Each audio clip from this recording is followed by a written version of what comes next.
24 de agosto. Tema 18. São Bartolomeu, apóstolo. Festa. Pontos a meditar. 1. O encontro com Jesus. 2. O elogio do Senhor, a virtude da sinceridade. 3. Sinceridade com Deus, na direção espiritual, no convívio com os outros. A virtude da simplicidade. Bartolomeu, ou Natanael, como às vezes o chama o Santo Evangelho, foi um dos 12 apóstolos. Era natural de Caná da Galileia e amigo do apóstolo Filipe. O Senhor fez-lhe este grande elogio: eis um verdadeiro israelita, em quem não há dolo. Segundo a tradição, pregou o Evangelho na Arábia e na Armênia, onde morreu mártir. Pelo sinal da Santa Cruz, livrai-nos Deus nosso Senhor dos nossos inimigos. Em nome do Pai, do Filho e do Espírito Santo. Amém. Meu Senhor e meu Deus, creio firmemente que estás aqui, que me vês, que me ouves. Adoro-te com profunda reverência. Peço-te perdão dos meus pecados e graça para fazer com fruto este tempo de oração. Minha Mãe Imaculada, São José, meu Pai e Senhor, meu anjo da guarda, intercedei por mim.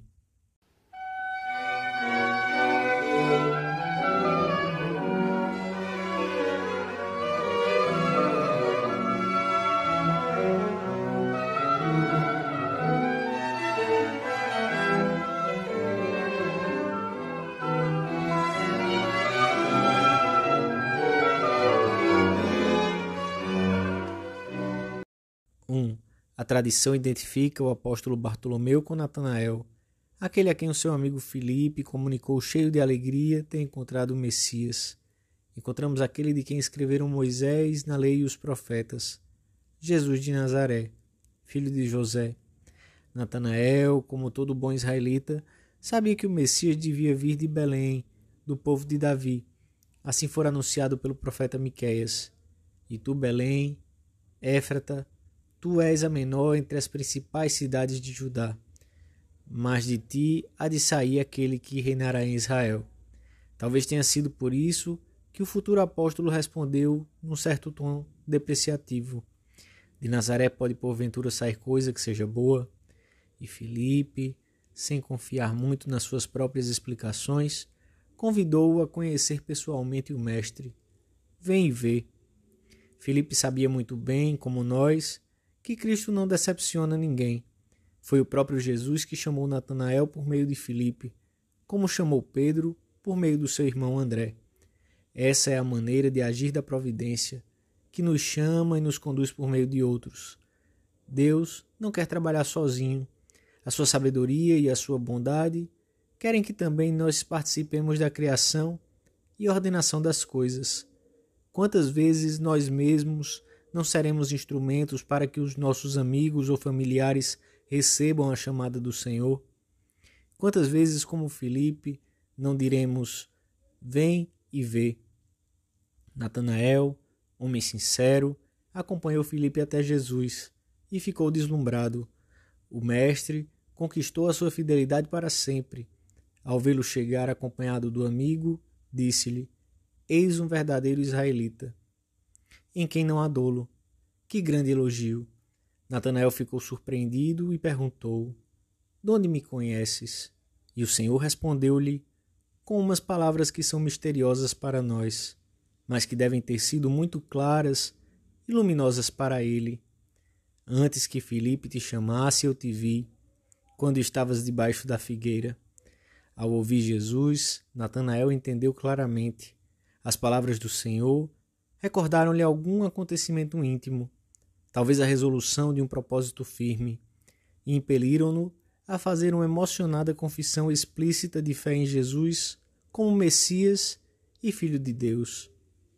Mestre, tu és o Filho de Deus, tu és o Rei de Israel.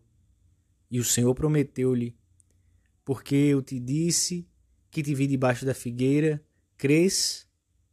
Verás coisas maiores que estas. E evocou, com certa solenidade, um texto do profeta Daniel para confirmar e dar maior peso às palavras que o novo discípulo acabara de pronunciar. Em verdade vos digo que vereis o céu aberto e os anjos de Deus subindo e descendo sobre o Filho do Homem.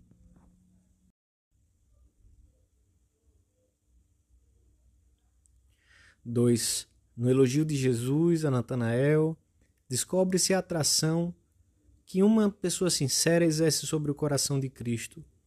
O Mestre diz do novo discípulo que nele não há dolo nem engano. É um homem sem falsidades. Não tem como que dois corações e duas pregas no coração, uma para a verdade e outra para a mentira. Isso é o que deve poder dizer-se de cada um de nós, por sermos homens e mulheres íntegros, que procuramos viver com coerência a fé que professamos. O mentiroso, aquele que tem um espírito duplo, aquele que atua com pouca clareza, soa sempre a sino rachado. Lias naquele dicionário os sinônimos de insincero, ambíguo, ladino, dissimulado, matreiro, astuto. Fechaste o livro, enquanto pedias ao Senhor que nunca pudessem aplicar-se a ti esses qualificativos, e te propuseste aprimorar ainda mais esta virtude sobrenatural e humana da sinceridade. Trata-se de uma virtude fundamental para seguir o Senhor, pois Ele é a verdade divina e aborrece toda mentira. Até os inimigos de Cristo terão de reconhecer o seu amor pela verdade. Mestre, dir-lhe-ão numa ocasião, sabemos que és sincero e que ensinas o caminho de Deus segundo a verdade, sem te prenderes a ninguém, porque não fazes acepção de pessoas. E ensina-nos que as manifestações das nossas ideias ou pensamentos devem ser feitas conforme a verdade. Seja o vosso falar sim, sim, não, não, porque tudo o que passa disto procede do mal.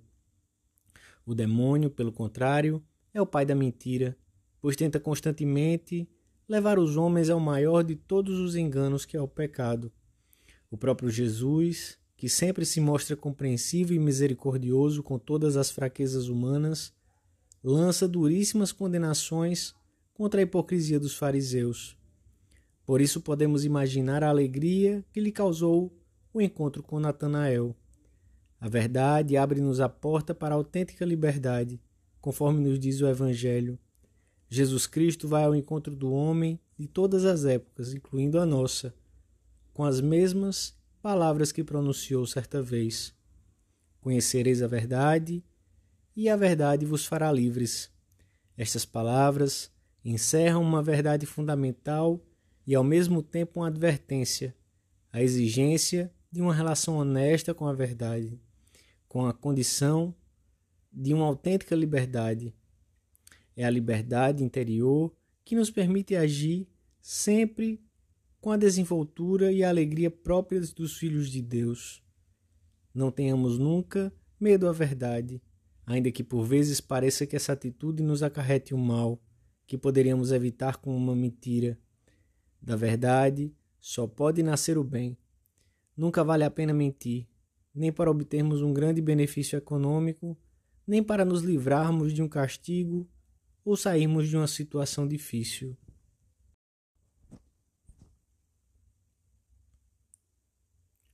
Três. Temos de ser verazes e sinceros na vida corrente, nas nossas relações com os outros. Sem essa virtude, a convivência torna-se difícil ou mesmo impossível. Fora da verdade, a existência do homem acaba por obscurecer-se e quase insensivelmente deixa-se invadir pelas trevas do erro, que podem chegar a falsear toda a vida.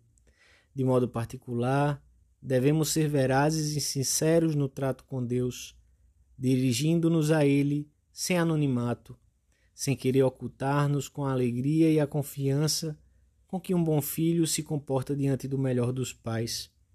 Temos também de aprender a dar a conhecer a intimidade da nossa alma àqueles que, em nome do Senhor, nos ajudam a orientar os nossos passos para o céu. Na confissão, a sinceridade é tão importante que, se o penitente não reconhece a sua culpa, não pode receber a graça. Não é, pois, apenas uma atitude perante uma pessoa, o confessor, mas perante o próprio Deus. A atitude contrária, o silêncio, a dissimulação, a mentira, seria tão estéril em relação aos frutos que desejamos obter, como a daquele que no dizer de Santo Agostinho, indo ao médico para ser curado, perdesse o juízo e a consciência e mostrasse os membros sadios, ocultando os enfermos. Deus é quem deve vendar as feridas, não tu, porque se, por vergonha, queres ocultá-las com bandagens, o médico não te curará.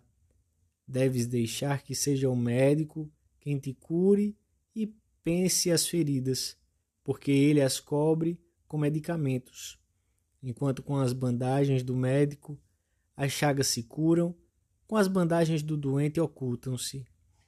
E a quem pretendes ocultá-las? Aquele que conhece todas as coisas? Se formos sinceros, os nossos próprios pecados serão motivo para que nos unamos mais intimamente a Deus. A outra virtude, estreitamente relacionada com a sinceridade, e que hoje podemos admirar em São Bartolomeu, a simplicidade, que é consequência necessária de um coração que busca a Deus. Opõe-se a esta virtude a afetação no falar e no agir, o desejo de chamar a atenção, o pedantismo, os ares de suficiência, a jactância, defeitos que dificultam a união com Cristo e que criam barreiras, às vezes intransponíveis, ao esforço por ajudar os outros a aproximar-se de Jesus. A alma simples não se enreda nem se complica inutilmente por dentro. Dirige-se em linha reta para Deus, através de todos os acontecimentos, bons ou maus, que sucedem à sua volta. A par da sinceridade, a naturalidade e a simplicidade constituem outras duas maravilhosas virtudes humanas, que tornam o homem capaz de receber a mensagem de Cristo.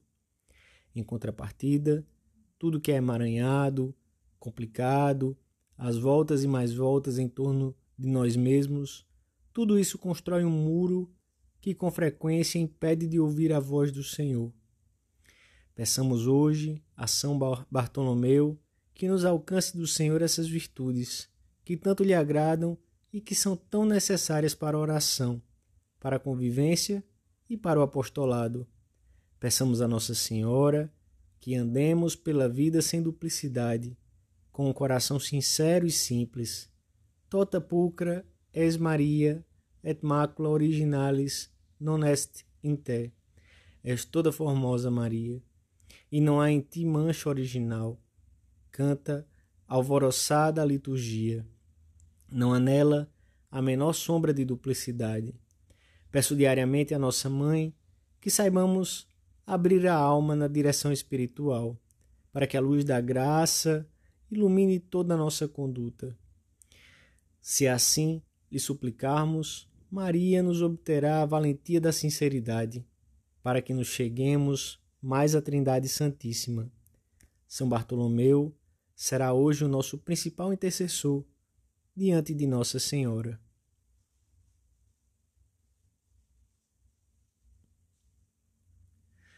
Dou-te graças, meu Deus, pelos bons propósitos, afetos e inspirações que me comunicaste nesta meditação. Peço-te ajuda para os pôr em prática. Minha Mãe Imaculada, São José, meu Pai e Senhor, meu anjo da guarda, intercedei por mim.